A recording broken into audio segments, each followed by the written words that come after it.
Before you make your first double crochet into a chain, you need to find your fourth chain from your hook, because this is where you will be making your first double crochet.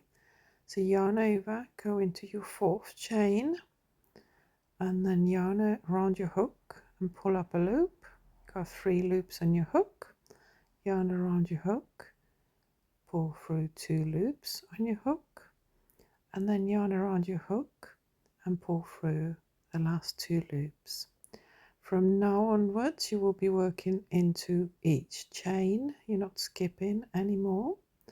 Yarn around your hook and go into the chain, yarn around the hook, pull up a loop, you have 3 loops on your hook, yarn around your hook and pull through 2, yarn around your hook and pull through 2.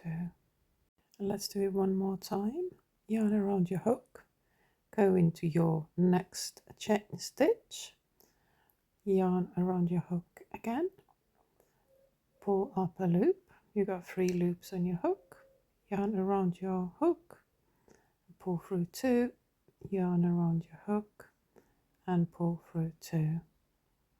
And this is how you make a double crochet stitch into a chain.